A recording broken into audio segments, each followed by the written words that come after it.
टूरी मोला ताना मारे ना।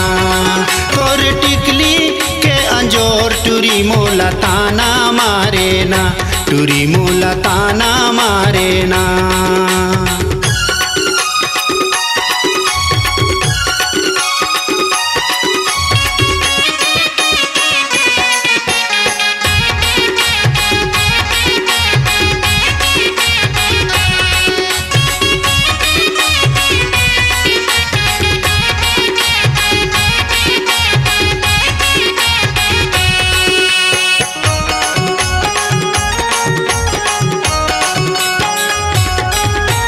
पावे के पैरी घनन घन के ओ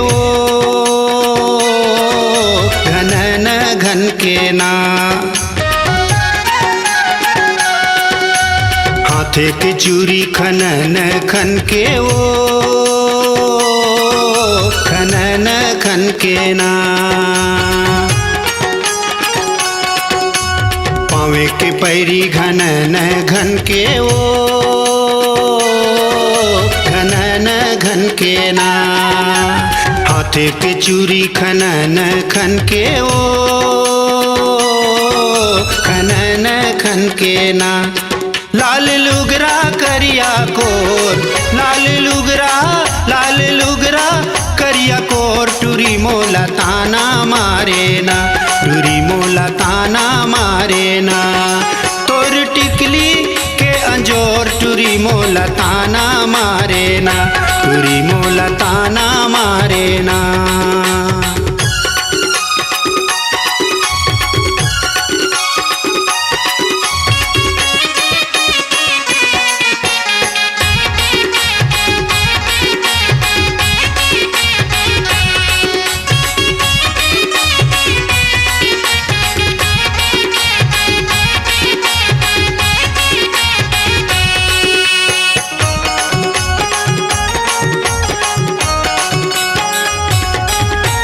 आँखी में काजर खोपा में गोंदा फूल, खोपा में गोंदा फूल। मारी के नैना करीच डार्यो भूल, करीच डार्यो भूल।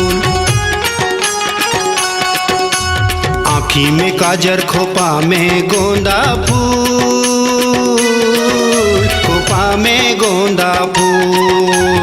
मारी के नैना करीच डार्यो भूल, करीच डार्यो भूल। तोर रेंगना खोर खोर, तोर रेंगना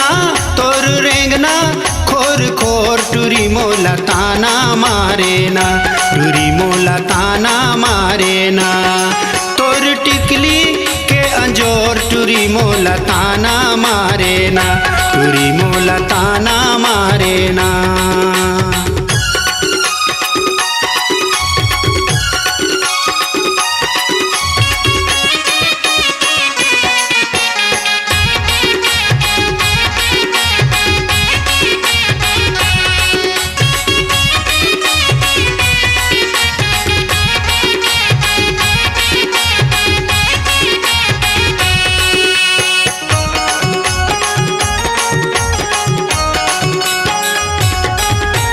चांदी के करधन तू ही लाखूले ओ,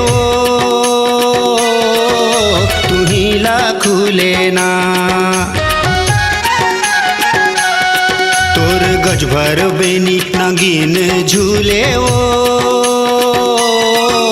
नागिन झूले ना। चांदी के करधन तू ही लाखूले ओ, लाखूले ना। तोर गज भर बेनी नागिन झूले ओ, नागिन झूले ना। जीव लेवा फुंदना तोर, जीव लेवा फुंदना तोर टूरी मोला ताना मारे ना, टूरी मोला ताना मारे ना। तोर टिकली के अंजोर टूरी मोला ताना मारे ना, टूरी मोला ताना मारे ना, टूरी मोला ताना मारे ना, टूरी मोला ताना मारे ना, टुरी मोला ताना मारे ना, टुरी मोला ताना मारे ना, टुरी मोला ताना मारे ना। अपनी आवाज को दीजिए एक नया मुकाम। डिजिटल रिकॉर्डिंग की दुनिया का जाना पहचाना नाम स्वरांजलि, जहां गूंजती हैं ध्वनियां अपनी माटी की सौंधी सुगंध के साथ। छत्तीसगढ़ी संगीत के विविध रंग जो पहुंचाते हैं पूरे प्रदेश में डिजिटल रिकॉर्डिंग के संग। स्वरांजलि स्टूडियो, नेमीचंद गली नंबर 2, गंजपारा, रायपुर।